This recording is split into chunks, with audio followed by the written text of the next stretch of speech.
a very special tour of a local animal rehabilitation place. That's all I'm gonna give ya. Woo! Oh God, never gonna get used to that. Alright, g'day guys, we're the Fauna Fetchers.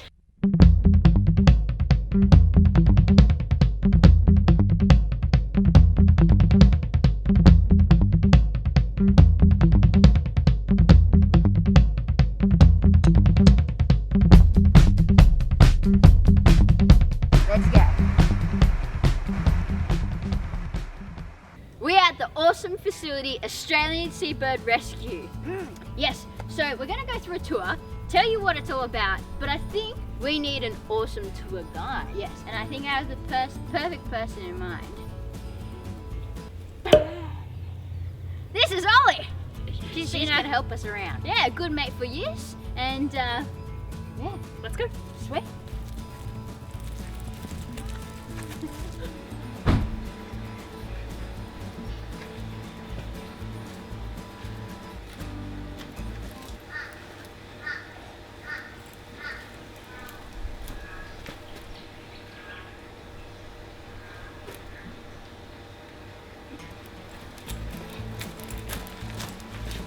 So right now we're at Ballina HQ of Australian Seabird Rescue.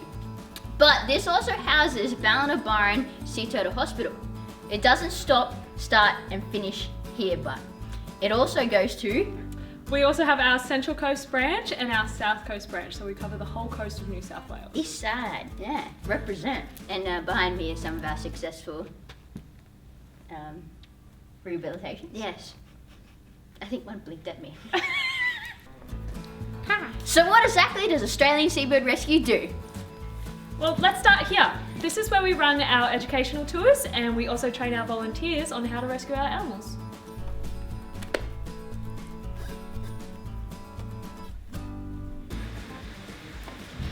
Come on. This is Frankie. He thinks he's my boyfriend.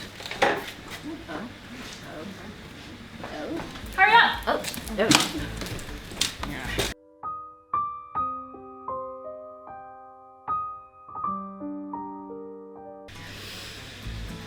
You never forget the smell of a seabird and sea animal rehabilitation centre.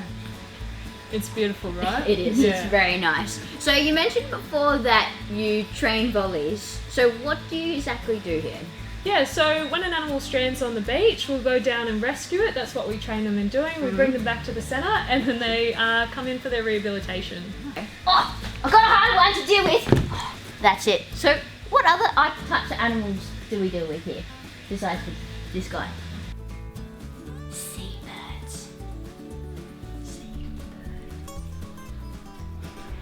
These guys house and look after all sorts of seabirds, such as pelicans, Petrels, seagulls, shearwaters, gannets, terns, boobies, blue-footed boobies. all the boobies, sea turtles. So they get in green sea turtles, hawksbills, loggerheads, and the occasional olive ridley. Yeah, crazy stuff. Now these guys may come in due to injuries from boats, climate change, from them eating plastic. There's a whole list of reasons why they come to Australian Seabird Rescue.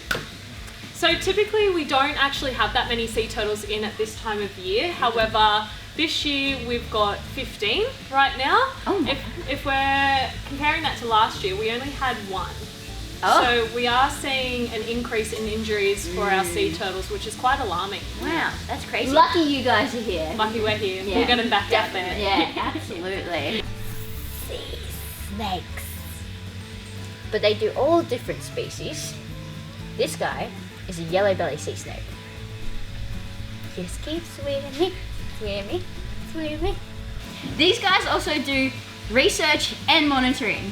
One of the research projects that we have going at the moment is something called New South Wales Turtle Watch, in which we rely on you, the general public, to go out and monitor our beaches as citizen scientists and report back to us on any turtle nesting behaviour. That's awesome.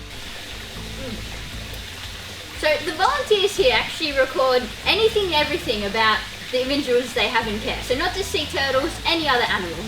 And these observations can go to research, they can go to the vet to help with the treatment of these guys, anything. So what I can see here is iguana. The observation of today is that it is hard to keep track of what she's eating because I'm guessing she eats anything and everything, which is a good sign, especially for something in care. You're getting a bit fat, iguana. That's what we want. We want a fat turtle. Yes.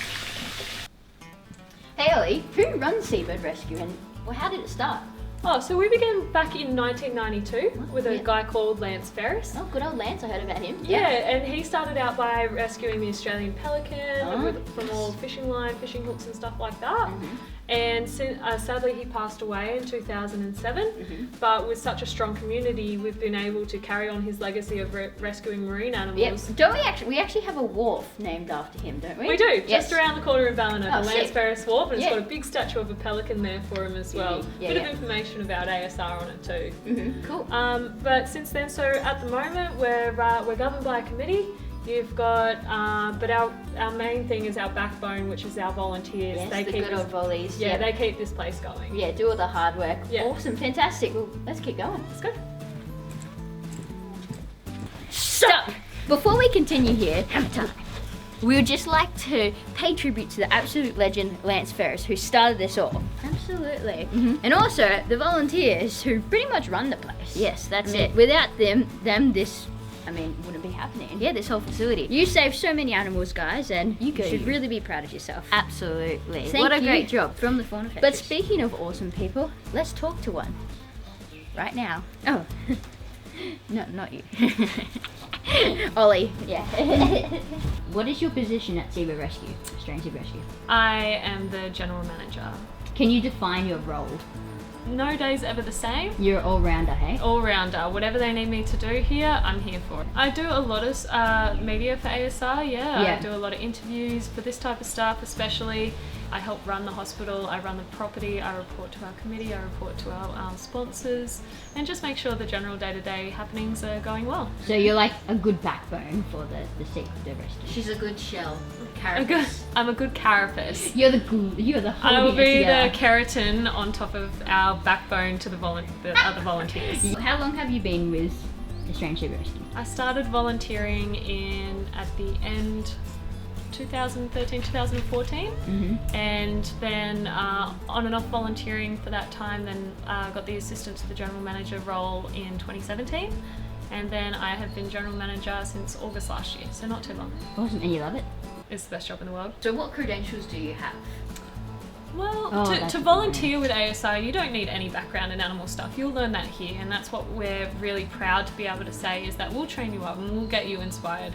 For me personally, I started out by doing just volunteer work with dogs and stuff when I was in my teens, working at pet shops, and then I decided that I wanted to have a career in science and did marine science and management out at SCU, did honours on sea turtles and a whole bunch of stuff along the way, really. How did you get into it? Like, what was that snapping moment then? The snapping moment for me to start marine work was actually, I was sitting around in my house.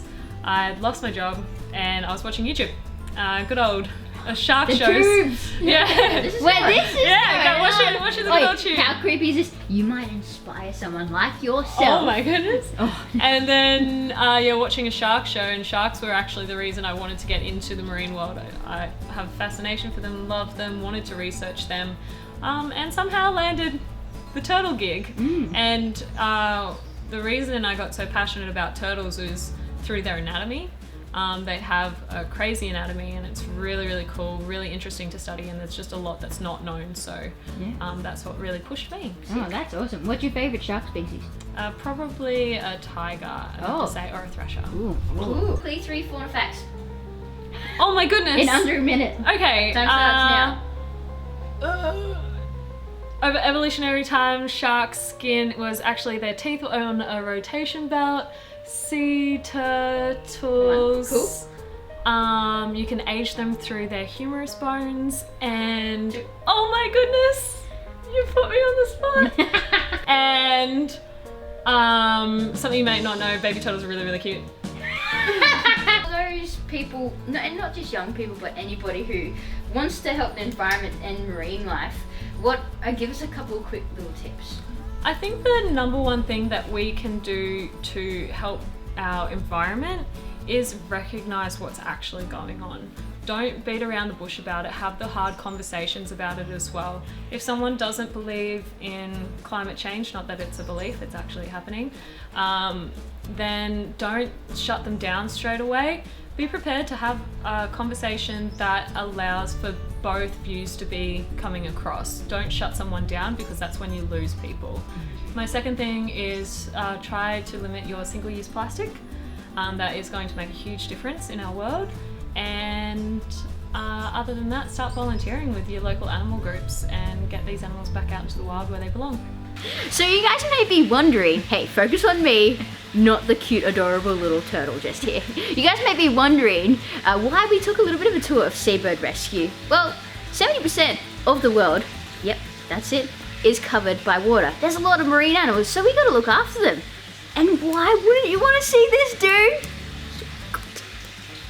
We're also here at Australian Seabird Rescue because the fauna fetchers have quite the history with ASR and Frankie here.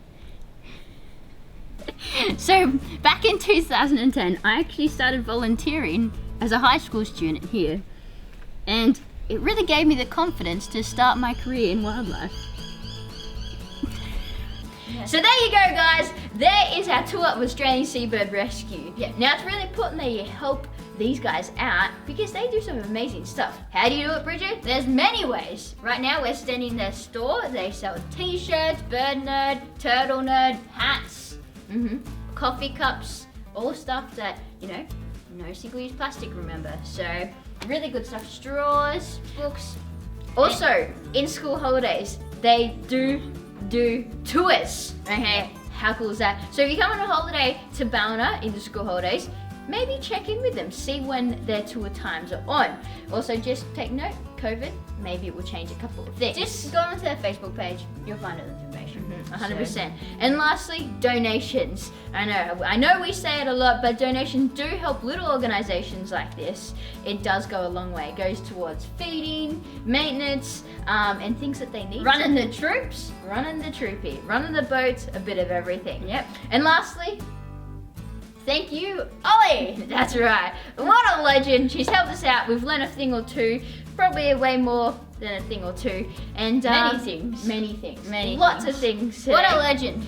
But to see a bit more of Australian Seabird Rescue, you have to do a couple of things. And to see more videos on our channel, what do you have to do, Olly? Oh, like, subscribe. What's the other one? Comment. Yeah. We taught her everything too. That's Always it, guys. Awesome. Thank you very much, guys. Now we're the fauna fetchers, and we're swimming now, flipping and flying. Oh yeah, that's a good one. Just keep swimming, swimming, swimming. I really like this coffee cup. It's moments like these that I appreciate that I live.